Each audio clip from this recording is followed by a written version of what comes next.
não me assentarei. Na inocência eu lavo as mãos e o teu altar eu rodearei. Com alta voz cantarei louvor, os teus prodígios vou proclamar.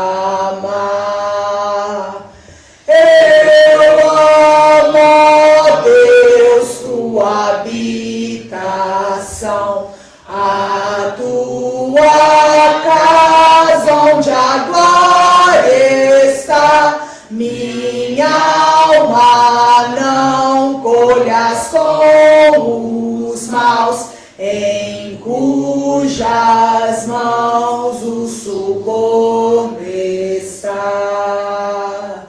E quanto a mim, andarei no bem, tem compaixão e vem me livrar. Meu pé bem firme na retidão, te bendirei na congregação. Amém. A próxima canção cantaremos as Maravilhas Divinas do cantor cristão. Ao Deus de amor e de imensa bondade, com voz de júbilo vinde aclamai, com coração transbordante de graças, seu grande amor todos vinde louvai. No céu, na terra, que maravilhas vai operando o poder do Senhor, mas seu amor aos homens perdidos das maravilhas é sempre a maior. Hoje também nós bem alto cantamos que as orações ele nos atendeu. Seu forte braço que é tão compassivo, em nosso auxílio ele sempre estendeu. No céu, na terra, que maravilhas vai operando o poder do Senhor, mas seu amor aos homens perdidos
Então, louvemos ao Senhor juntos. Louvemos ao Senhor. Louvemos ao Senhor. Adoremos no seu santo monte. Nosso amado Pai, seu nome é santo. Louvemos ao Senhor. Louvemos ao Senhor. Adoremos no seu santo monte. Nosso amado Pai, seu nome é santo. Louvemos ao Senhor, pois seu nome é santo, pois seu nome é santo. Louvemos ao Senhor, pois seu nome é santo, pois seu nome é santo. Magnifiquemos ao Senhor, ao Rei que é digno de louvor. Excelso, supremo e muito digno de louvor. Louvemos ao Senhor, pois seu nome é santo, pois seu nome é santo. Louvemos ao Senhor, pois seu nome é santo, pois seu nome é santo. Hosana, Hosana, Hosana ao nosso Rei. Cristo é a nossa vida, o motivo de louvor em nosso novo coração.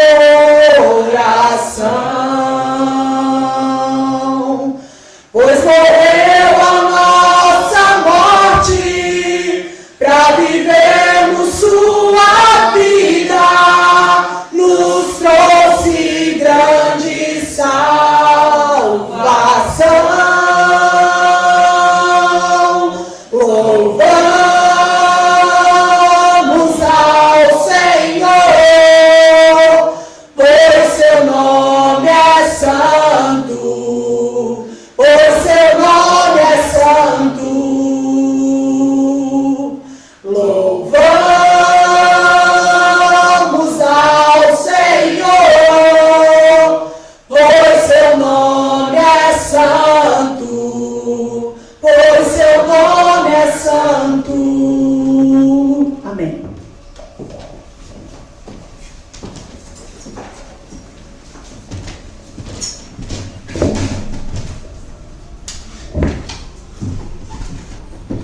Primeira Coríntios, capítulo 16, irmãos. Abram aí.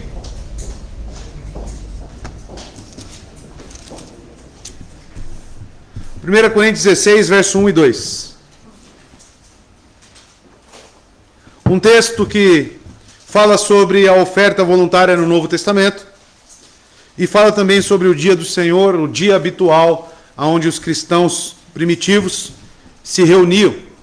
Diz o texto da seguinte forma: Ora, quanto à coleta que se faz para os santos, o mesmo que ordenei às igrejas da Galácia, fazei vós também.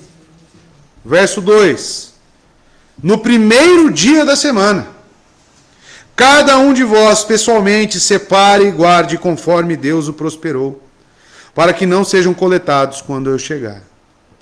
Então percebemos que a coleta voluntária, ela é algo bíblico. Ela é algo presente nas igrejas. E perceba, amados, que no primeiro dia da semana, o dia habitual dos judeus, quando guardavam o sábado, era se reunir nas sinagogas ao sábado. Aqui já nós vemos aqui, no verso 2, no primeiro dia da semana, que é o domingo, ao qual estamos, o dia do Senhor. Cada um de vós, pessoalmente, separe e guarde, conforme Deus o prosperou. Não mais 10%, 20% ou 1%, conforme Deus o fez prosperar. Ou seja, o quanto somos gratos a Deus por aquilo que Ele tem nos dado. O valor não é estipulado, mas o ato é santo. Isso é bíblico, o que fazemos. Coletar recursos para os santos. Aqui também tem a finalidade da oferta voluntária. Para a sustentação dos ministros da palavra. Para a ajuda entre os outros santos, outros irmãos, que possam estar passando por dificuldades. Então, quando você oferta na casa do Senhor, é para que os santos sejam ajudados, irmãos. E Paulo fazia isso, porque ele era um plantador de igrejas e ele precisava de recursos. Que você possa, então, nesta igreja, conforme Deus o fez prosperar, também colaborar, também ofertar aqui. Se você veio preparado para isso, nosso irmão Rodrigo passará aí no seu local e você apenas acene para ele, para que você compartilhe aí dos seus recursos, adorando a Deus assim. Se você que nos assiste, caso queira também ofertar, aqui estão os dados bancários, IBR Mogi das Cruzes, CNPJ 39799-944-1000 contra dígito 06.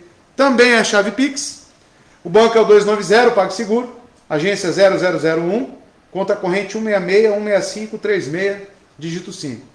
Aqui estão os dados bancários para você também ofertar ao Senhor. Que Deus ajude os irmãos e que nos dê essa prosperidade, né? E prosperidade, irmãos, não é ter fartura, é ter o necessário para cada um de nós. E Deus tem feito isso, né, irmãos? Então vamos orar agradecendo. Eu queria pedir que o nosso irmão Rodrigo orasse ao Senhor, que ele possa agradecer a Deus por tudo que Ele tem feito pela igreja, pelas nossas vidas, que aqueles que ainda não têm trabalho, que Deus possa abrir uma porta de emprego, e que aqueles que ainda não sentem realmente a necessidade de ofertar na casa de Deus, que Deus possa trazer entendimento, para que essa pessoa possa, mediante a graça, entender e participar. Tá? Vamos orar por isso. Deus eterno, obrigado, Deus, por todo o sustento e prosperidade que o Senhor tem nos dado. Obrigado, Senhor. Saúde que o Senhor tem dado para trabalhar e por ter nos trago hoje, Deus. Obrigado, Deus, por todo o sentimento que o Senhor tem dado de gratidão a cada um de nós. Peço que o Senhor continue a nutrir esse sentimento em cada um, essa necessidade de gratidão. Dar um pouco, Senhor Deus, ou muito ao Senhor. Peço, Pai, para aqueles que ainda não têm essa oportunidade, eu não entendo. Que o Senhor abra esse entendimento. Por favor, Senhor. Abra, Senhor. Peço, Senhor, que o Senhor continue a sustentar essa obra para tocar as Deus. Em Jesus Cristo, eu agradeço. Amém. Amém. Glórias ao Senhor. Vamos ao texto? Evangelho de João. Abram aí. Capítulo 8.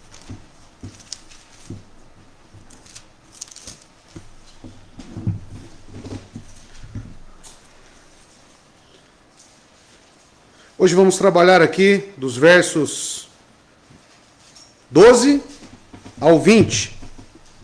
Semana passada falamos sobre a mulher adúltera. Lembram? Estão lembrados?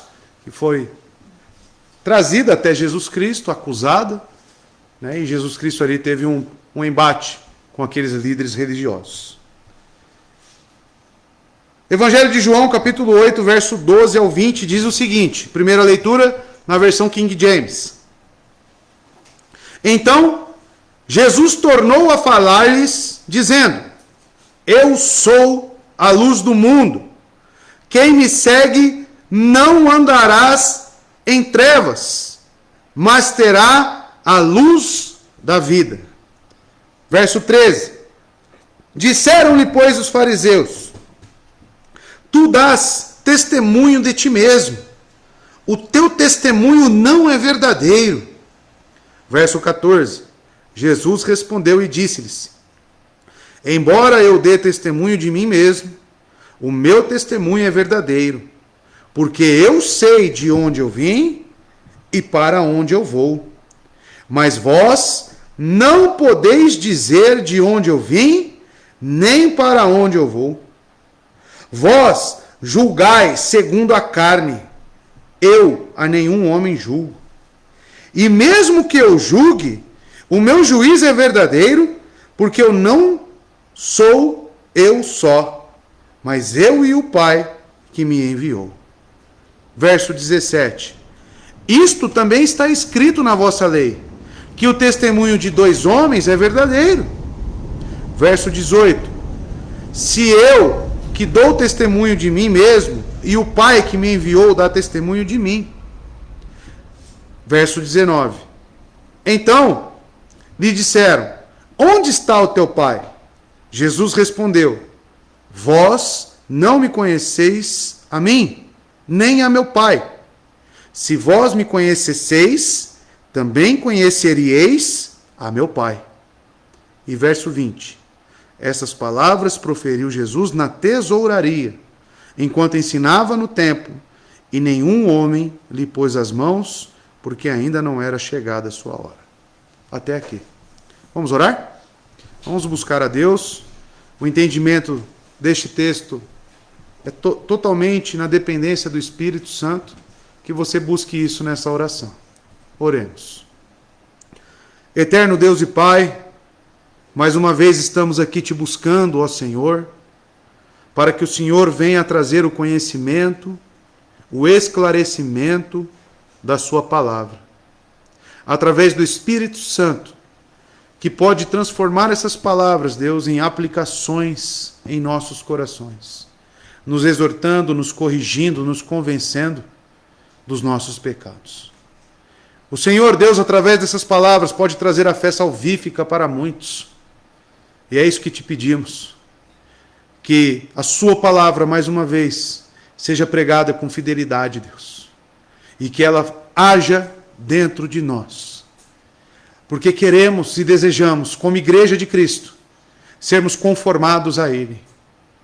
Em santidade, em crescimento espiritual, para que o seu nome cada vez mais seja glorificado aqui na terra. Nos ajude, Senhor. Somos limitados, falíveis, precisamos do Senhor. Nos conduza, Pai. Que este pregador não fale nada com presunção por si só, e na dependência do Espírito também seja fiel às Escrituras. Me ajude, Deus, me lembrando, me recordando das palavras de Jesus, para que assim eu possa explicar e aplicar esse texto também aqui nessa explanação. Muito obrigado, Pai. É isso que oramos, no nome santo de Jesus Cristo. Amém. Estamos diante de uma das mais notáveis declarações de Jesus Cristo. Eu sou a luz do mundo. E quando eu penso em luz, é certo que temos que pensar em que mundo essa luz habitou. No mundo de trevas. Para que a luz brilhe, temos que refletir no que realmente ela está refletindo, em que ela está resplandecendo. A não ser, irmãos, nos corações banhados em trevas, que é dessas pessoas, que era de cada um de nós aqui, quando vivíamos apartados de Cristo. Vivemos em um mundo escuro, eclipsado pela longa sombra de pecado. Em desespero, as pessoas perdidas neste mundo procuram freneticamente pela verdade, por sentido, por luz.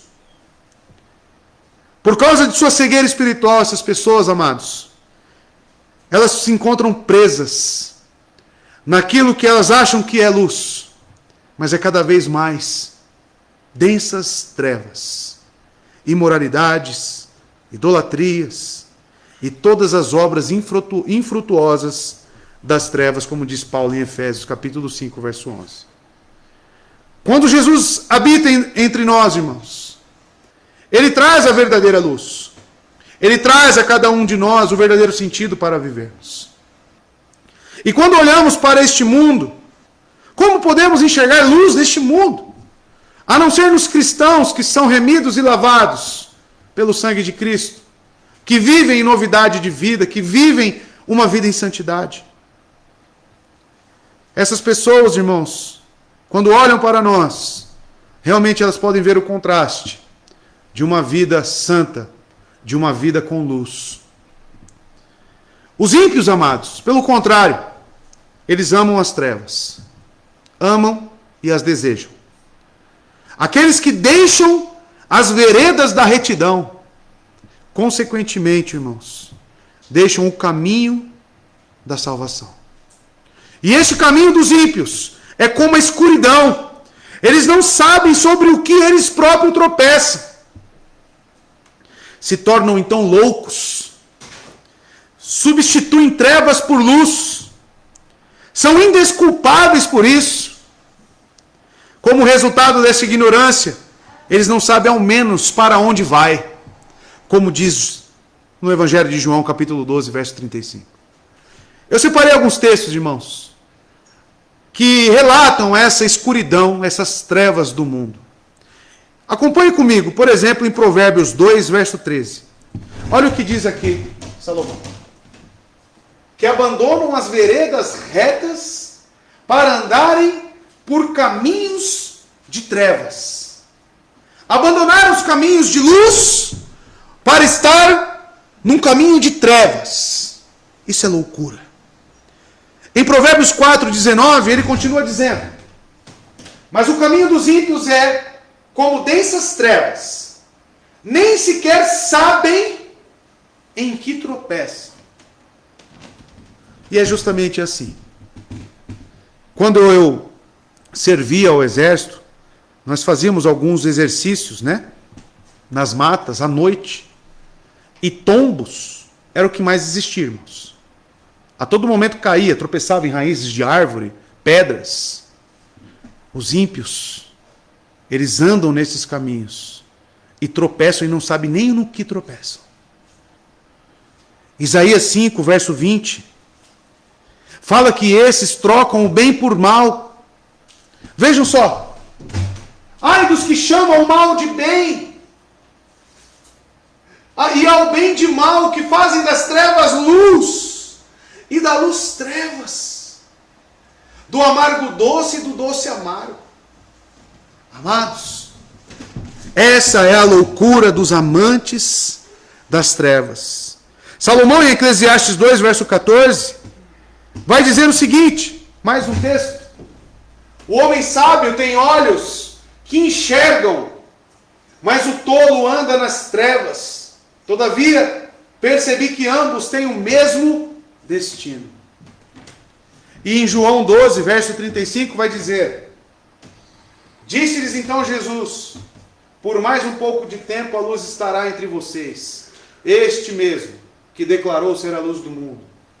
Andem enquanto vocês têm a luz, para que as trevas não os surpreendam, pois aquele que anda nas trevas não sabe para onde está indo. E realmente não sabe. Eu tenho parentes, irmãos, como muitos aqui compartilham dos meus momentos de oração, que estão em trevas. E quando a abordagem é feita a cada um deles, pregando o Evangelho, mostrando o erro de cada um deles, eles pensam que eles não estão nas trevas. E é justamente o que os textos dizem. Eles transformam o mal em bem. Eles acham que estão certos. É como pregar para porcos, dizendo que a lama, ela não tem um mau cheiro, ela não suja. O porco, sempre que você lavar ele, ele vai voltar para a lama. Por quê? Porque ele entende que a lama é boa. Trevas. Por mais que a luz esteja diante das trevas, os amantes das trevas nunca vão amar as luzes. A não ser, irmãos, pela graça do nosso Senhor Jesus Cristo. E essa luz brilhou em terra. Neste mundo escurecido pelo pecado veio Jesus Cristo, o homem-Deus. A luz que brilha nas trevas. Mateus registra que o seu ministério na Galileia, Jesus Cristo é, como ele declarou, luz do mundo. Mas a luz é rejeitada, mesmo quando brilha como o sol. A maior condenação para o mundo é esta, meus irmãos. Rejeitar a luz. Veja, por exemplo, em Lucas, capítulo 2, verso 32, quando Simeão viu aquela promessa, aquele menino, Jesus Cristo, e disse, irmãos, que ele era luz para a revelação aos gentios e para a glória de Israel, teu povo. Luz para a revelação. Se existe luz para nós, essa luz é encontrada em quem? A não ser daquele que diz sobre si mesmo, eu sou a luz do mundo. O julgamento que todo ser humano, que todos nós passaremos, será um julgamento baseado nessa luz. Alguém poderia pensar que os pecadores, irremediavelmente perdidos na escuridão, se reuniriam para a luz. No entanto, em um estranho paradoxo, as pessoas adoram as próprias trevas e as odeiam. Odeia a luz. Como um homem agonizante que preza por sua doença mortal. Quando eu leio os evangelhos, eu vejo a rejeição desses homens, com o próprio Deus falando a eles, e eles dizendo, não, você é um farsante, como veremos hoje. Amados, essa é a pior situação, a pior condição que um ser humano pode viver. Rejeitar a própria luz. É como você diagnosticar uma pessoa com câncer, e ela falar para o médico, não, eu não estou com câncer. Esses exames estão errados. Meu exame de sangue, a tomografia, tudo que vocês fizeram em mim está errado. Eu não estou doente. E vai embora para casa e vive a sua vida. Aí dói. Aí se sente debilitado. Não, eu estou bem. Essa é a ilustração daqueles que amam as trevas. Amam a sua própria doença terminal. Isso é cegueira espiritual. João 3, na conversa com Nicodemos, verso 19, ele diz, este é o julgamento. A luz veio ao mundo, mas os homens amaram as trevas e não a luz, porque as suas obras eram más. Eu disse isso hoje pela manhã, na outra igreja, que os ímpios, irmãos, por mais que você mostre a verdade, eu estava pregando a passagem do cego de nascença em João capítulo 9. E quanto mais perguntavam aquele homem que estava vendo, o milagre era notório diante deles, mas eles desacreditavam. Chamam os pais daquele homem. Perguntam, ele era cego? Ele é seu filho? Porque até questão de identidade, eles começam a questionar. Sim, é ele. Ele nasceu cego. Ou seja, a luz do milagre, a luz de Cristo cada vez mais aparente, e a incredulidade daqueles homens cada vez mais obscurecida, cada vez mais enterrada. Assim vivem muitos, irmãos. Amantes das trevas, e como diz João, porque as suas obras são más. Jesus fez algumas declarações nessa festa. Ele já disse no capítulo 7 que ele era a fonte de água viva. E agora, ele diz que é a luz do mundo. Como antes, suas palavras geraram forte oposição. E não seria diferente agora, irmãos. E para entender o que ele diz e o efeito de suas palavras, vamos entrar no texto, a partir do verso 12. Utilizarei aqui agora João Ferreira de Almeida Revista Corrigida. O verso 12 diz o seguinte: falou-lhes, pois, Jesus, outra vez dizendo, eu sou a luz do mundo. Quem me segue não andará em trevas, mas terá a luz da vida. Se os irmãos estiverem recordados, eu disse que existe uma grande oposição dos versos 53 ao verso 11 do capítulo 8, por ser uma seção não encontrada nos manuscritos originais. Então aqui vai surgir algumas dúvidas, dos teólogos. Alguns comentaristas enxergam uma continuação do verso 52 para o 12. É como se você colocasse o número 8 aqui no 12, tá? Numa continuação. Por quê? Raciocinam assim: aquele que se apresenta como água viva, como fonte de água viva para os sedentos, revela-se aqui agora como luz para os que estão em trevas. Tendo em vista o quê? A festa que acabara de ocorrer, aonde os atos pré-figurados naquela festa era derramamento de água, acender tochas para iluminar o templo e também habitar em barracas. Eis o nome, festa dos tabernáculos. Então existe esse pensamento de que essa sessão aqui do 12 ao 20 e em diante seria uma continuação do capítulo 7 até o verso 52. E também tem uma conexão com a mulher adúltera. Existe uma divisão e outros que pensam da seguinte forma: raciocinam que Jesus ilustrou sua obra como a luz do mundo que veio para dissipar as trevas morais que estavam naquela mulher. Não temos informações suficientes para concluir se realmente foi dissipado as trevas. Sabemos que ele deu um novo recomeço para aquela mulher. Ele deu uma oportunidade. A decisão depende da autenticidade dos versos 53, capítulo 7, 53, até o verso 11 do capítulo 8, como já foi colocado. Mas, abordando o texto no seu devido lugar, como as nossas Bíblias, vamos prosseguir. Segundo João relata, está assim: falou-lhes, pois, Jesus outra vez dizendo, como observado no capítulo anterior desse volume.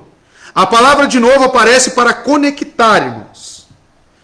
Provavelmente a declaração que ele fez no verso 37. Consulte na sua Bíblia. No último dia, o grande dia da festa, 7h37. Jesus pôs-se em pé e clamou, dizendo: se algum homem tem sede, deixe-o vir a mim e beber.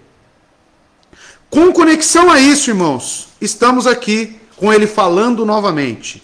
Porque o texto diz: falou-lhe, pois, Jesus outra vez. E o que ele disse, irmão, segundo o texto? Eu sou a luz do mundo. Este aqui, amados, é um dos 7 grandes eu sou pronunciado por Cristo. Ele diz: eu sou o pão da vida.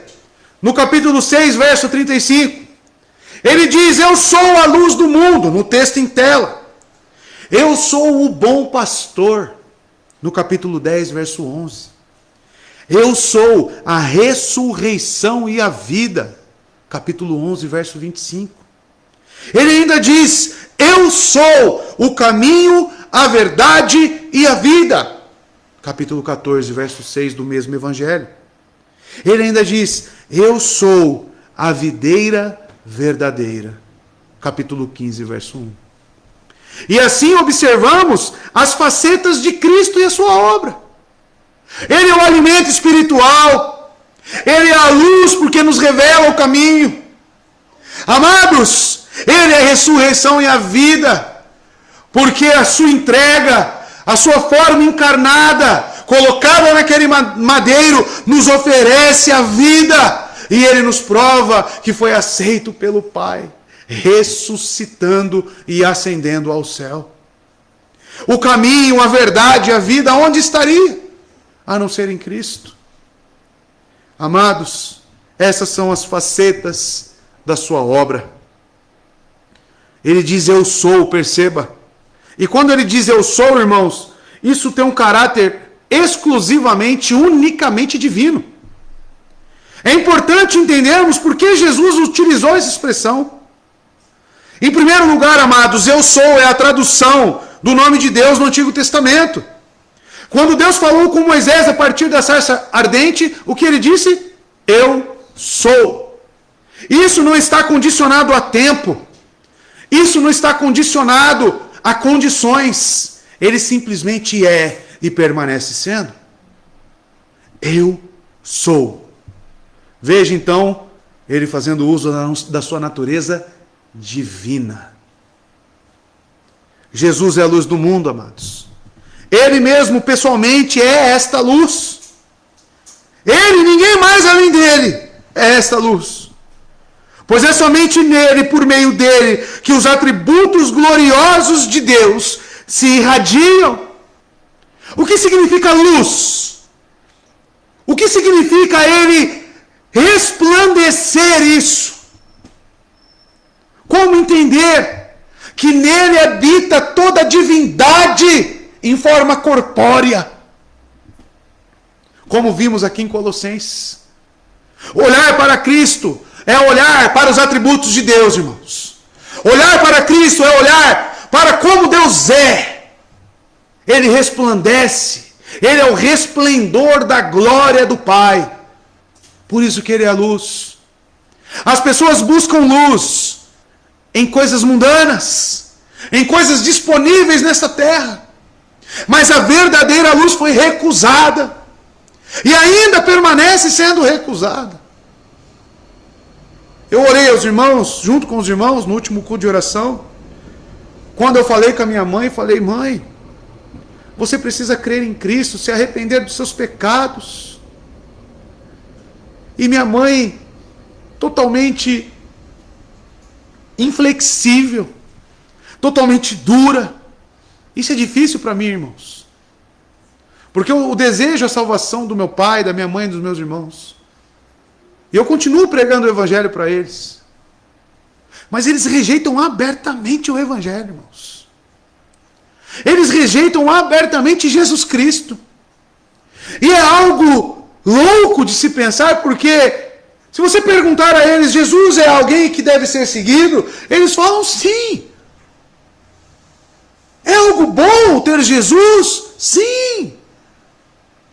Então por que você não crê? E atacam a sua palavra. Um dos seus argumentos é: você acredita cegamente na palavra de Deus. E eu vou acreditar em quê? Mostre-me algum livro mais documentado, argumentativamente, com mais provas históricas, arqueológicas. Não estou falando nem de espiritualidade, irmãos. Eu estou falando de um livro com respostas e embasamento. Já leram um livro Mais que um Carpinteiro? Se não leram, leiam. Aonde aquele homem, Josh McDowell, para provar que as escrituras eram uma falácia, tranca sua faculdade e vai para as melhores bibliotecas para provar que este livro era uma mentira. Sabe o que aconteceu com ele? Se converteu. Ele chegou a um ponto que disse: a partir daqui eu preciso ser sincero comigo mesmo. Se eu continuar no engano é porque eu sou uma pessoa hipócrita e mentirosa. A questão agora é de caráter. E ele assumiu que a palavra era verdadeira. E claro que por uma ação gloriosa, ele passou a crer no Evangelho. Amados, a luz que está neste mundo, ela deve brilhar. Ele diz, amados, que Jesus é a luz do mundo. João relatou isso. Veja Hebreus capítulo 1, verso 3. Como isso é glorioso. O Filho é o resplendor da glória de Deus e a expressão exata do seu ser, sustentando todas as coisas por sua palavra poderosa, depois de ter realizado a purificação dos pecados, ele se assentou à direita da majestade nas alturas. O resplendor da glória do Pai. Luz para o mundo. Jesus Cristo traz a luz da salvação para um mundo amaldiçoado pelo pecado. Para a escuridão da mentira, ele é a luz da verdade. Para a escuridão da ignorância, ele é a luz da sabedoria. Para a escuridão do pecado, ele é a luz da santidade. Ele é a luz para a escuridão da tristeza, ele é a luz da alegria. E para as trevas da morte, para a desesperança da morte, ele é a luz da vida na ressurreição. Jesus é tudo para nós, irmãos. Jesus é o nosso ponto forte, irmãos. Jesus é a nossa esperança, Jesus é a nossa vida. Sem ele não somos nada. Sem ele estaríamos entregues aos nossos delitos e pecados. E ele ainda diz, no verso 12, quem me segue não andará em trevas. Seguir a luz é ter a luz dentro de si, amados. Seguir a luz é refletir essa luz. Veja o verbo andar. Quem me segue não andará. Ou seja, o que aconteceu com a mulher adúltera é o que acontece com todos nós. Não sabemos como ela procedeu a partir deste ponto, mas eu sei claramente que se a luz estava dentro dela, certamente ela foi mudada e transformada. Assim, amados, seguimos a Jesus Cristo. E eu não entendo o que muitos cristãos gostam de distorcer, transformar, deturpar na palavra do Senhor. O texto é bem claro. As palavras de Jesus são: quem me segue não andará em trevas. Como que podemos amar ao pecado estando com Cristo? Como que podemos estar totalmente relacionados ao pecado, às práticas imundas deste mundo, andando na luz? É algo totalmente contrário, antagônico ao que Cristo é, irmãos. Os homens devem seguir a luz e não devem traçar seus próprios cursos pelo deserto desta vida. O que mais encontramos hoje são cristãos que relativizam a santidade de Deus, a luz de Deus. Falando, não, eu posso estar me relacionando, eu posso estar dentro, eu posso estar naquele grupo ou naquele outro. O que é para você, irmãos, glorificar o nome de Deus? O que traz para você esse termo?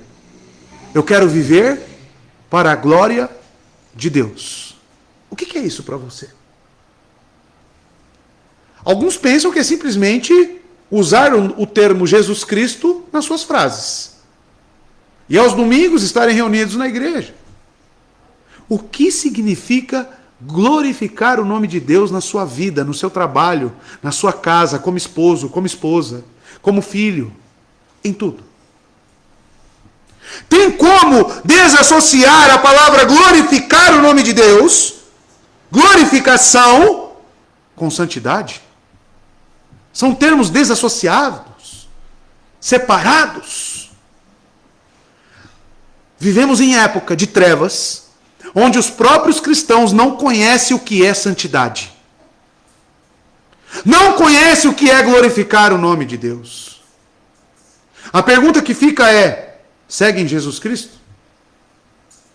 Porque ele diz claramente: quem me segue não andará em trevas. Andar em trevas é estar envolto em uma condição de trevas. As trevas estão ao nosso redor, irmãos, a todo momento. E vira e mexe, podemos sim namorar com elas, cair, deslizar, derrapar, mas viver e andar nelas, não.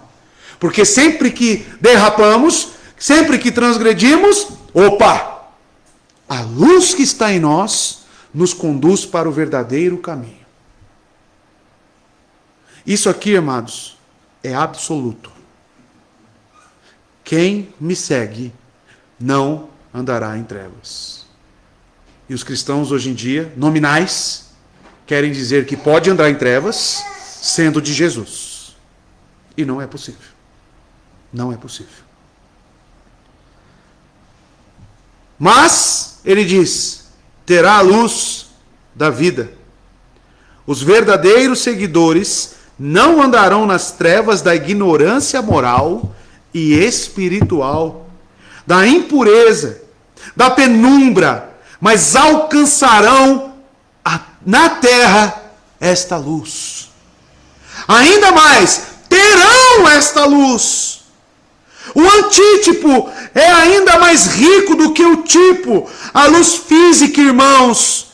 Por exemplo, que eles acendiam lá no templo, naquela celebração da festa dos tabernáculos, nem se compara com a luz obtida em Cristo. E veja que ignorância, veja que incredulidade, que cegueira espiritual. Estavam lá esses homens que questionam Jesus Cristo com as suas tochas. Quem iluminou esses homens do deserto, irmãos? Quem estava lá com eles? Que agora, prefiguradamente, estavam sendo simbolizadas com essas tochas, candelabros, na festa do tabernáculos. A própria luz está diante deles, declarando: eu sou a luz do mundo, e eles falando o quê? Não, você não. Amados, esta luz, Jesus Cristo, como objeto da nossa fé, torna-se nossa posse interior, mas terá a luz da vida. Aquele que segue não anda em trevas, mas terá a luz da vida. Ter essa luz não é andar em ignorância. Ter essa luz é ser esclarecido sobre os caminhos de Cristo. Por quê? Como Paulo diz em Gálatas, o Espírito nos guia. Andar no Espírito. Verso 13. Veja as trevas a partir de agora. Disseram-lhe, pois, os fariseus: tu testificas de ti mesmo. O teu testemunho não é verdadeiro. A luz da verdade e a vida, sendo chamado de mentiroso. Não se surpreenda. Por que Jesus vai chamar esses homens de filhos do diabo? E quem é o pai da mentira? É o próprio diabo. Eles estão chamando Jesus aqui de mentiroso. Quando estudamos aqui na EBD essa forma encarnada de Jesus Cristo, e eu vejo textos como esses, eu fico totalmente indignado. Eu fico totalmente constrangido também. Porque a incredulidade que é apresentada no coração desses homens também está em nós. Quando talvez você leia Êxodo, você pense: que povo ignorante. Acabou de cruzar o mar, recebendo maná do céu e duvidando de Deus. A pergunta é: você lá não faria a mesma coisa? Você lá adoraria a Deus? Permaneceria firme? Essa é a questão. Ter luz vai além de uma simples confissão, irmãos. Ter luz é andar em luz. Disseram-lhe, pois, os fariseus, como já de costume, Sempre que Jesus declarava algo, esses opositores sempre se levantam com as suas objeções. Então já era esperado. Porque são movidos por inveja, ciúmes, ódio, porque querem matar Jesus Cristo, prendê-lo. A expressão exata aqui de Satanás, da escuridão, do príncipe desta era. Eles viram para Jesus, o Deus encarnado, e falam: tu testificas de ti mesmo. Eles querem dizer que ninguém deve ser confiável quando legisla em sua própria causa, pois é um testemunho verdadeiro e expresso no lugar de que o que é lícito e digno de crédito. Eu gosto de ilustrar isso, por exemplo, quando os homens estão reunidos, ou mulheres também, porque hoje até mulher joga bola também, né? Então tem de tudo aí, e não tem problema, pode jogar bola, não estou falando que é errado. Mas tem alguém que é bom em futebol. Quem vai escolher o time, sempre vai escolher os melhores primeiro.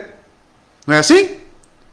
Mas sempre tem aqueles que falam: eu sou o artilheiro, né? eu faço gol, eu sou o melhor aqui. Geralmente esses é aqueles que não jogam nada, né? Os que gostam de arrogar para si títulos, feitos. Porque o cara que é bom não precisa ficar falando, o pessoal já sabe que ele é bom.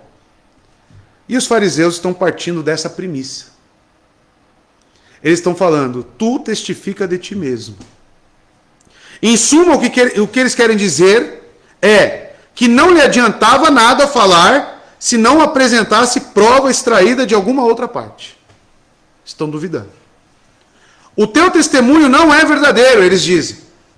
O que queriam realmente dizer é o seguinte: quando você se chama de luz do mundo, está apenas se vangloriando. Ninguém confirma o seu testemunho quanto a você mesmo, portanto, ele não pode ser verdadeiro. Era essa a base dos fariseus para recusar Jesus. Você está se auto-recomendando. Logo, você é um mentiroso.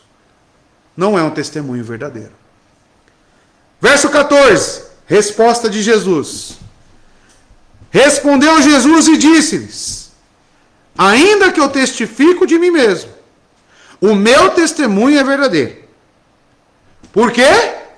Sei de onde vim e para onde vou, mas vós não sabeis de onde venho, nem para onde vou. Então veja, ele responde: ainda que eu testifique de mim mesmo, e Cristo replica desta forma, dizendo que seu testemunho possui crédito e autoridade suficientes, porque ele não é uma pessoa individual que pertence a uma grande agremiação de seres humanos, mas que detém uma condição diferente. Logo, ele não está se contradizendo, pois outros já haviam testificado dele. Por exemplo, no capítulo 5, verso 31 e 32. Veja só. Se eu der testemunho de mim mesmo, o meu testemunho não é verdadeiro. E no verso 32. Há outro que dá testemunho de mim, e eu sei que o testemunho que ele dá de mim é verdadeiro. Capítulo 5 de João, verso 31 e 32. Aonde que foi a cura do paralítico do tanque de Betesda? Hein? Jerusalém. Aonde que é a festa celebrada? Jerusalém. O local é o mesmo. Provavelmente os líderes são os mesmos. Então essa conversa, essas acusações se repetem em Jesus Cristo. Ou seja, não é por falta de milagres, não é por falta de evidências, mas mesmo assim, a cegueira espiritual continua a conduzir a vida desses homens. O meu testemunho é verdadeiro, ele diz. Se testemunho é verdadeiro, por que não é um testemunho vindo de homens, mas de algo transcendente? O seu testemunho é verdadeiro, amados, porque Jesus ele vem de uma classe diferente. Jesus Cristo ele vem de uma esfera diferente. Ele é o Logos. Permanece sendo Logos agora encarnado, como estudamos aqui juntos. Ou seja, quando ele diz que não precisa do testemunho de ninguém, ele está falando, eu não preciso estar na mesma esfera de julgamento de vocês, porque o Pai testifica de mim, ele aprova o meu testemunho, e da onde eu venho, é impossível que eu fale mentira. Amados, ele fala como alguém transcendente. A palavra testificou sobre ele. O que disse os profetas no Antigo Testamento? Sobre quem que eles falaram? Sobre Cristo, sobre essa luz do mundo. O próprio Pai testifica sobre ele, como vimos no capítulo 5, verso 37 também. E também o arauto de Deus, João Batista, anunciou sobre quem? Eis o Cordeiro que tira o pecado do mundo. Várias pessoas, meios, testificaram de Jesus. Então esse argumento dos fariseus é infundado. Não era por falta de testemunhos externos, porque já tiveram o suficiente. Ele diz ainda, porque eu sei de onde vim e para onde vou. Ele declara que sua origem não provém deste mundo. Sendo assim, seria injusto e irracional submeter sua doutrina e reivindicações a juízos carnais. Seu estado de humilhação, sua forma corpórea, foi o motivo do desprezo desses homens.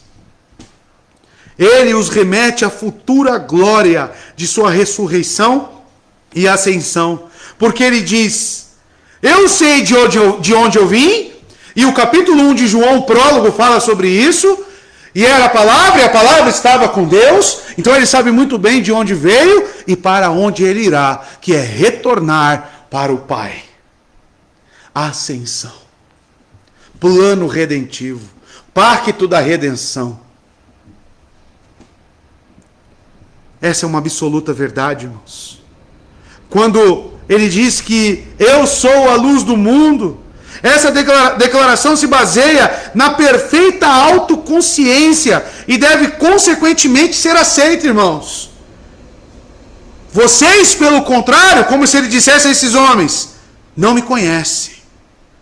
Porque ele diz aqui na continuação do verso, mas vós não sabeis de onde eu venho, nem para onde eu vou. Isso explica porque a forma corpórea de Jesus Cristo era o impeditivo para aqueles homens crer.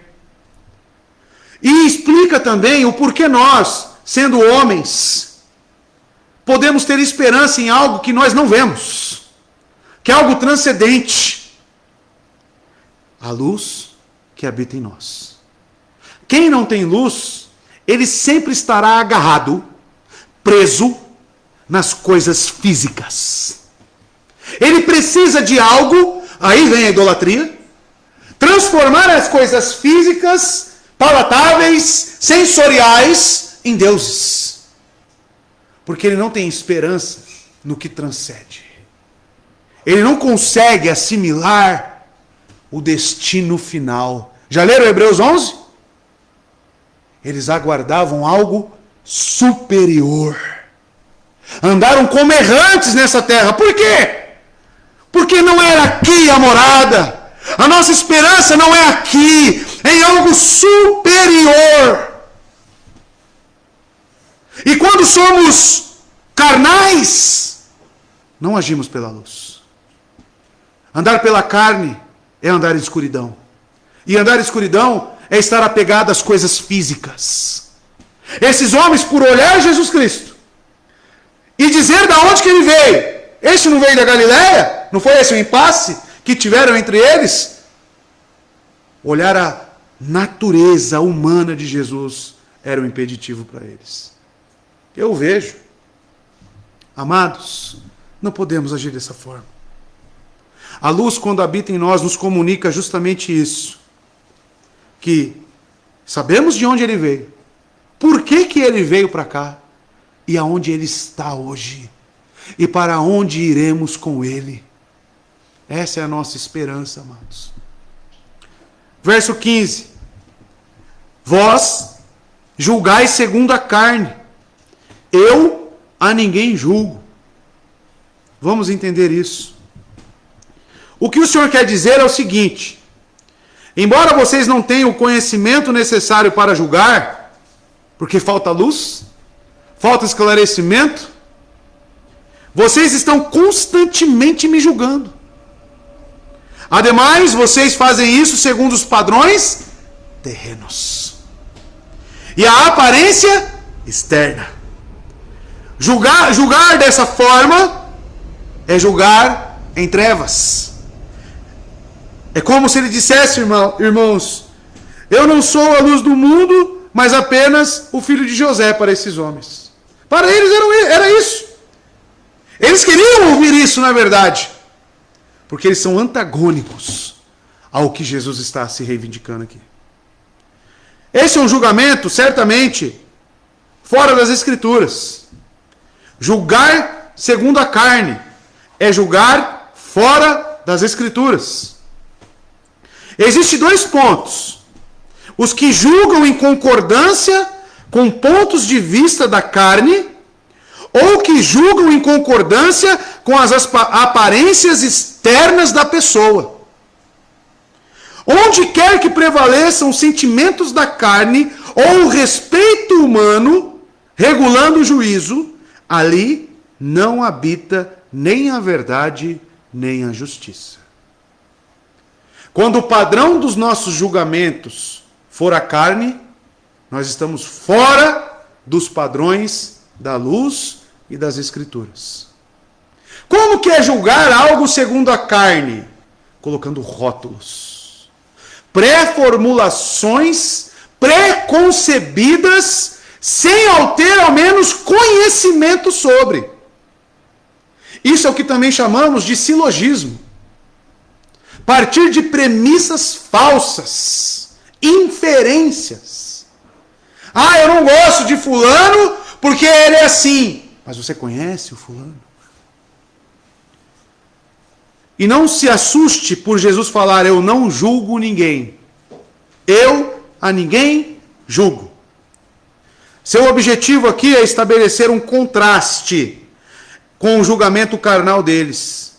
Assim como carne se contrasta com espírito. Ainda que ele seja habilitado a julgar, e ele tem todas as condições para julgar, possuindo um conhecimento inigualável das Escrituras e das próprias pessoas, ele, em consonância com o plano redentivo do Pai, neste momento, como ele disse para Nicodemos, no capítulo 3, verso 17, o que ele diz lá, irmãos, para Nicodemos? Vamos recordar? No verso 17.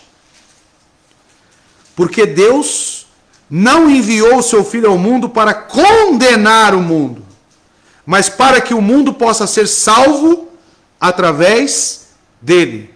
O que ele está querendo dizer aqui, amados? Que a função do plano redentivo aqui é salvar. É salvar. Amados, e claro, como eu disse, estabelecer essa diferença entre o julgamento de Cristo, que é justo, reto e bom, para um julgamento estabelecido na carne. Estava conversando ontem com o pastor lá de Francisco Morato, e ele passou por diversos problemas na igreja. E ele disse para mim que, como homem, ele tem certas dificuldades de temperança, explosivo às vezes. E ele disse que teve problemas que ele teve que esperar, passar semanas em oração, para que pudesse resolver esses problemas. Isso nos ensina, irmãos, que o julgamento, estabelecer uma causa, uma definição, ela deve ser feita segundo a palavra de Deus, segundo o Espírito para nós. E às vezes vai ser necessário você dar um tempo para refletir sobre, conforme a luz da palavra de Deus. Nós somos imediatistas. Nós queremos resolver as coisas rápido. E nem sempre você vai conseguir resolver rápido. Porque o nosso julgamento ele é tendencioso para ser um julgamento conforme a carne. Olha lá, de novo, é fulano, é sempre ele. Olha lá! Isso não é espiritual. Ser espiritual, irmãos, é se compadecer. Ser espiritual é aguardar, é ouvir e orar. É isso que nós temos que fazer. Verso 16. E, se na verdade julgo, então veja que ele julga, o meu juízo é verdadeiro, porque não sou eu só, mas eu e o Pai que me enviou. E se na verdade julgo, o meu juízo é verdadeiro. Contudo, às vezes o julgamento é inevitável, por causa da dureza dos corações humanos. Assim, conquanto eu tenha vindo para salvar Jesus, né? Ainda preciso julgar algumas pessoas, e ele julga. Você não crê, você não tem parte. Nesse caso, o meu julgamento é verdadeiro, genuíno, real, pois longe de ser contrário à vontade divina. Pois ele diz, porque não sou eu só, mas eu e o Pai que me enviou. O que eles pediram no começo? Um testemunho de duas pessoas. Não Jesus falando por si só. O que Jesus diz agora é que o meu julgamento não é por mim mesmo, pois o Pai está com ele. Esta frase equivale a uma afirmativa de que ele não pertencia à classe ordinária dos homens, mas que deve ser considerado em conexão com o ofício que lhe foi designado pelo Pai. Todavia, o objetivo do discurso é mostrar que tudo aquilo que ele faz e ensina deve ser visto na esfera divina. Ele está falando para esses homens, olhe, a minha função aqui é salvar, é trazer a mensagem, vocês verem realmente a forma de Deus, a glória de Deus. Mas se eu precisar julgar, esse juízo será justo. Então creio. É isso que ele está querendo dizer, irmãos. Porque ele disse, porque não sou eu só, mas eu e o Pai que me enviou. Verso 17. E na vossa lei está também escrito que o testemunho de dois homens é verdadeiro. Quando ele cita aí na vossa lei, ele está se referindo a Deuteronômio, capítulo 17, verso 6, que o Vitor vai colocar aqui atrás. Também em Número 35, verso 30.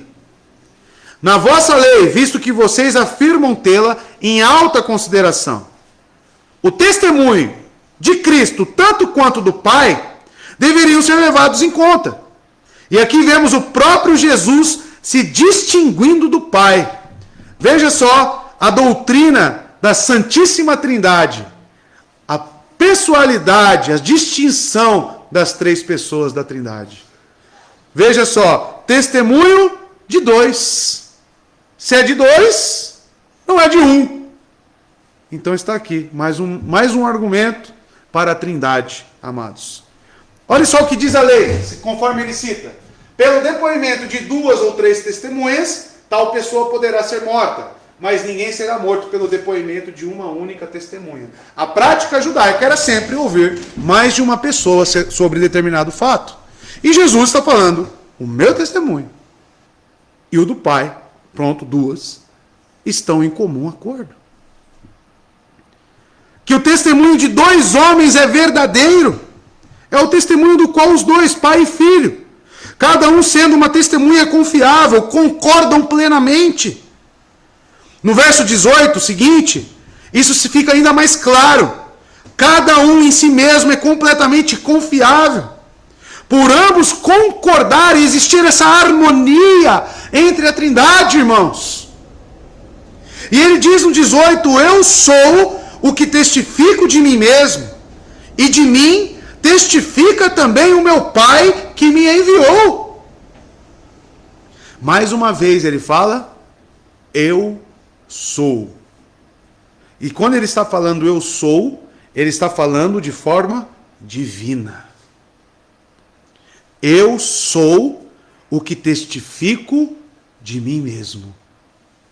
De acordo perfeito do Pai e do Filho, eles tinham autoridade e propriedade. Tudo que Cristo viesse a falar teria automaticamente a aprovação do Pai, irmãos. destacando novamente sua natureza diferente das dos homens. Podemos revisitar isso no capítulo 5, onde ele já falou com esses homens, falando que o Pai e ele estão unidos, que ele só faz aquilo que vê o Pai fazendo. E de mim testifica também o Pai que me enviou. Mais uma vez, ele pediu que Deus, como testemunha da validade do seu crédito, e uma vez que, se Jesus realmente está no relacionamento com Deus, em que ele diz que em seguida um mero homem está em uma posição para dar testemunho. Nenhuma testemunha humana pode autenticar aquilo que é divino. E ele diz, não, eu falo de mim mesmo, eu sou o que testifica de mim mesmo. Amados, isso nos ensina. Estava hoje pregando, comecei o capítulo 1 da nossa confissão no Tabuão. E fala sobre a suficiência das Escrituras. Hoje é dia da reforma. Hoje, uma das 5 solas é sola Escritura. E para conhecer o testemunho de Cristo, aonde que vamos ter, irmãos? Aonde que vamos ter acesso a essa luz? E tem muitas pessoas que questionam dentro da igreja a credibilidade das Escrituras. Nosso irmão já testemunhou que no próprio seminário estão atacando isso aqui. A suficiência das Escrituras. Se eu questiono o testemunho verdadeiro do alto, do próprio Cristo, eu vou passar a confiar em quê, irmão? Em quê? Verso 19, ele diz: disseram-lhe, pois, onde está o teu pai? Jesus respondeu: não me conheceis a mim, nem a meu pai. Se vós me conhecesseis a mim, também conheceríeis a meu pai. Isso é forte. Onde está o teu pai? Falam esses homens incrédulos, cegos. Essas palavras provavelmente foram acompanhadas por um gesto de desdém. Onde está teu pai? Quando ele diz: o meu pai testifica de mim, e de mim testifica também o meu pai, que são equivalentes. Esses homens viram para Jesus: onde está teu pai? Onde está teu pai? Isso tem um certo ar de menosprezo, irmãos. Estavam pedindo para ver José, pai físico, adotivo de Jesus Cristo, não biológico, que provavelmente havia morrido nessa altura, irmãos, para provar que Jesus teve um pai terreno. À luz do versículo 41, eles estavam com a intenção de insultá-lo como ilegítimo. Veja no 41, vós fazeis as obras de vosso pai. Disseram-lhe, então, nós não nascemos da fornicação, nós temos um pai, Deus. Querendo dizer que Jesus tinha procedência mundana. Amados, o que estão fazendo aqui? Essa conversa, ela começa a tomar corpo. Ela começa a se tornar uma conversa totalmente ácida. Esses homens começam a rejeitar deliberadamente Jesus Cristo, o Deus vivo diante dos seus olhos. Não me conheceis a mim, nem a meu pai. Porque pediram para ver o pai dele, correto? Ele fala, vocês não conhecem o meu pai. Vocês não conhecem a mim. Ele não se dá o trabalho, irmãos, de dirigir-lhes uma resposta direta. Mas em poucas palavras o censura pela ignorância que eles ostentam. E você percebe, a pergunta é, onde está teu pai? Jesus responde, vocês não conhecem a mim e nem a meu pai. E no entanto, irmãos, enquanto tinham o filho diante dos seus olhos, vendo, eles não viam. Portanto, era um justo castigo do seu orgulho e ímpia ingratidão, que ao desprezarem o filho, que lhes fora familiarmente oferecido, nunca chegaram a ter acesso ao pai. Porque quem recusa o Filho, recusa o Pai. Este é o perigo, irmãos, para as pessoas que conhecemos e não conhecem Jesus Cristo. Se Ele fala, eu sou o caminho, a verdade e a vida, é porque não existe salvação fora dele. E se eu não o conheço, eu não serei salvo. É totalmente necessário, irmãos, conhecermos e nos aprofundarmos naquilo que estávamos aqui aprendendo. Conhecer Jesus Cristo. Mas não um conhecimento apenas teórico, mas sim um conhecimento que desperte em nós esta luz, essa dependência, este amor. Certamente esses homens merecem a perdição. Pois como algum mortal chegará a Deus, se o mesmo não for elevado pela mão do seu Filho? Deus em Cristo se condescendeu em assumir a humilde condição dos homens, para que pudesse estender-lhes a sua mão. Sabe por que Jesus tomou a forma humana, irmãos? Para que pudesse de perto estender a mão para nós. Para que de perto pudéssemos vê-lo e senti-lo. Para que de perto essa luz brilhasse em nós. Diante de nós. As pessoas que são lançadas ao inferno, irmãos, elas estão indo lá por um ato deliberado. Elas rejeitam Jesus Cristo, elas rejeitam a mensagem da salvação por desejo, por vontade. O inferno, irmãos, é um local onde as pessoas estão indo lá porque querem, porque amam as trevas. Ninguém acorda no inferno, mas eu não queria estar aqui. Mentira! Quando a palavra de Deus diz que todos se ajoelharão, todo joelho se dobrará, e toda língua confessará que Ele é o Senhor. O que significa que os ímpios reconhecerão que Ele é Deus. O que nos leva, irmãos, a permanecer com dúvidas, a permanecer na incredulidade das trevas? O quê? Ele esteve conosco, Ele habitou conosco, Ele nos representa, Ele morreu no nosso lugar para nos oferecer vida, luz, entendimento. Mas as pessoas não querem. Não querem. Amam as trevas, irmãos. Eu imagino, porque a palavra de Deus diz que o inferno, uma doutrina que eu pretendo trazer para a igreja, a doutrina do inferno, diz que será um local onde muitos receberão muitos açoites, correto?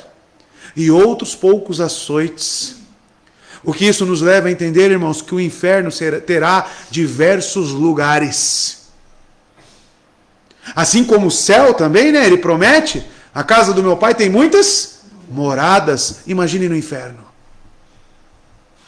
E para nós que estamos aqui, aprendendo, tendo contato inclusive com teologia, o seu açoite e o meu açoite, irmão, não vai ser pouco, não. Se você verdadeiramente não crer, eu quero e desejo que você verdadeiramente creia, se entregue, confie, porque não terá nenhum culpado tido por inocente, irmãos. Somos indesculpáveis diante de Deus. E os pastores? O que acontecerá com os pastores que não creem e estão nos púlpitos ensinando e falando de Jesus? Você não acredita que tem esses casos, irmãos? Você acha que todos os pastores são salvos, irmãos? Eu temo ao Senhor em manipular, em ter contato com a sua palavra. A minha oração é: Deus tenha misericórdia de mim, para que quando eu fale da sua palavra, eu tenha fidelidade. Eu não deturpe, eu não transforme, porque eu sei que se eu fizer isso, irmãos, isso me será requerido. O inferno vai ser terrível, irmãos. Eu imagino onde esses homens estarão. O próprio Deus pregando para eles. E eles recusando. Esses homens irão estar com toda certeza, irmãos, nas partes mais profundas do inferno. Nas partes mais doloridas, porque lá a dúvida era dor no céu, né? Lá, tenha certeza que vai ter dor. Lá terá choro. O verme não morre. O fogo não se apaga. O inferno, irmãos, não tem saída. Não tem saída. Será um sofrimento eterno. Eterno. Eu tenho pena desses homens. Mas nós não somos diferentes. Porque nós vivemos em um tempo onde olhamos para trás e a obra já está consumada. Nós vivemos num país onde você tem a Bíblia. Você vai nas bibliotecas aí, nas livrarias cristãs, você escolhe qual a versão mais desejável para você. Mais fácil de se ler. E para que isso? Para continuar rejeitando? Para continuar vivendo na escuridão e na carne? Para continuar vivendo nessa ignorância espiritual? O simples fato de você estar na igreja, o simples fato de você ter uma Bíblia na sua casa e não ler, isso vai ser usado contra você, meu irmão. Não tenha dúvida. Não tenha dúvida. Eu já disse aos irmãos, eu não sei qual o país, provavelmente alguma cidade afastada na África, aqueles irmãos recebendo a Bíblia no seu idioma, eles choravam. Eles choravam de alegria. Essa é a cristandade de hoje, irmãos. Mar animal pega na Bíblia em casa. Mar animal se deleita nas doutrinas de Cristo, se aprofunda.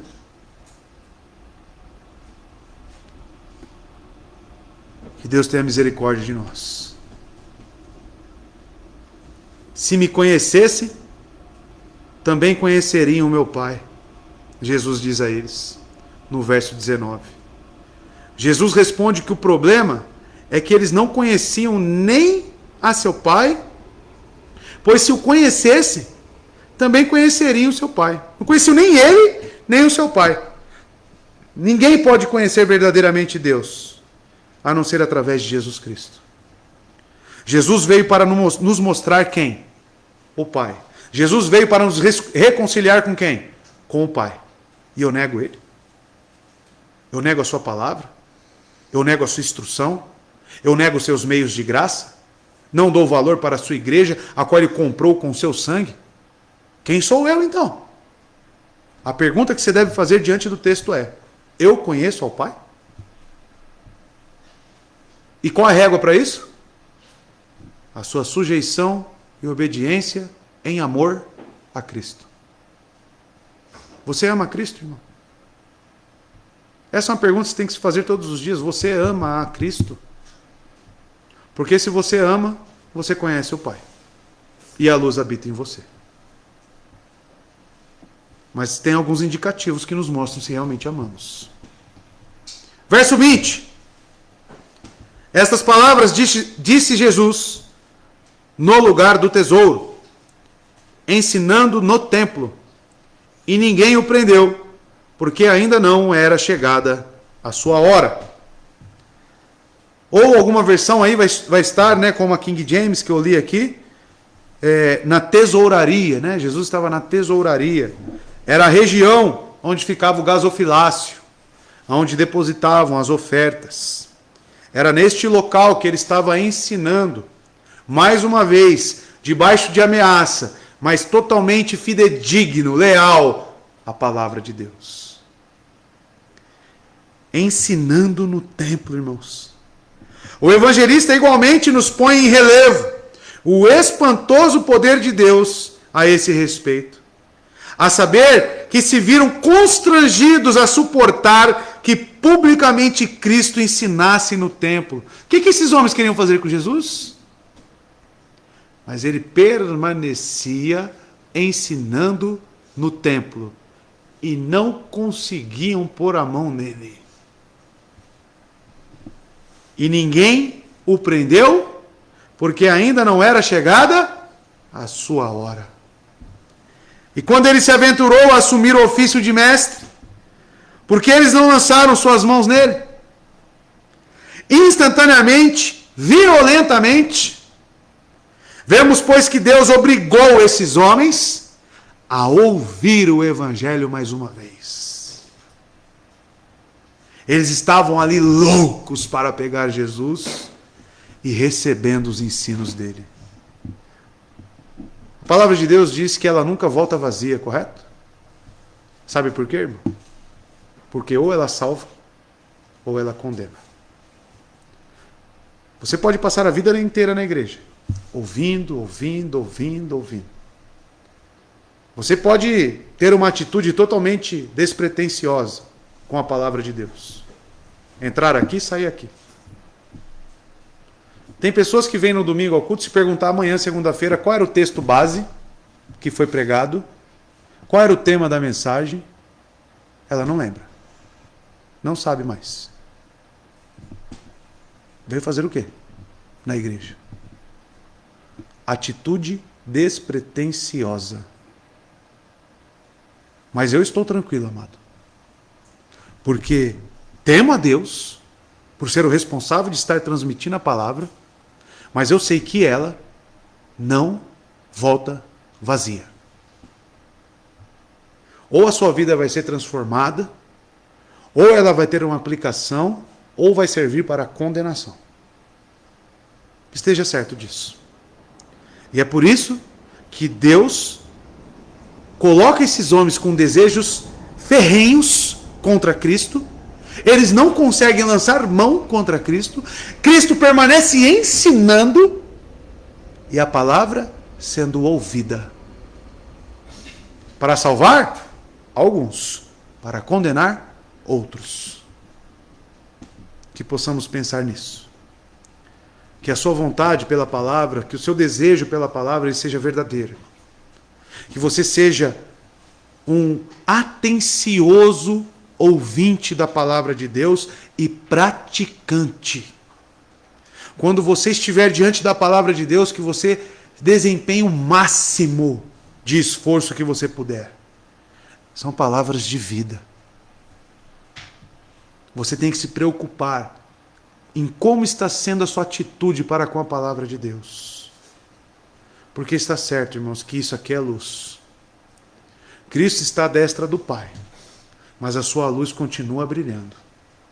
A sua luz continua nos crentes verdadeiros. Não tem ninguém que seja desculpável. Todos são indesculpáveis. Que Deus te abençoe. Que você continue sua busca nesta semana na luz do nosso Senhor. Amém? Incline sua cabeça. Vamos orar mais uma vez. Eterno Deus, nosso Pai, Deus de amor, Deus de graça, Deus de misericórdia. Eu te peço, Senhor Deus, que essa palavra encontre guarida local em nossos corações. Que realmente essa palavra gere em nós arrependimento genuíno, transformação de vida, para que possamos viver na luz de Cristo. Queremos cada vez mais glorificar o Teu santo nome, levar essa luz para as pessoas que estão lá fora, Deus. Nos ajude, nos conceda graça, misericórdia, porque precisamos.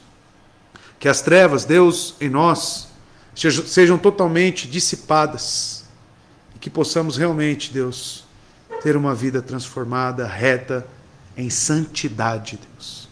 É isso que te pedimos. Que possamos, Deus, avaliar a nossa conduta, examinar e orar ao Senhor em busca desse arrependimento. Nos ajude, Pai. E que a igreja continue crescendo, Deus, na edificação do Senhor, na sua palavra, na santidade e na comunhão. Fortaleça essa igreja, fortaleça esses irmãos, todos nós, e que possamos viver cada vez mais unidos, Deus. Nos ajude, Senhor Deus. nos dê uma semana abençoada na tua presença, andando na luz com o Senhor, pelo Espírito e não pela carne. Que o Senhor nos ajude, Pai. Muito obrigado por esse momento.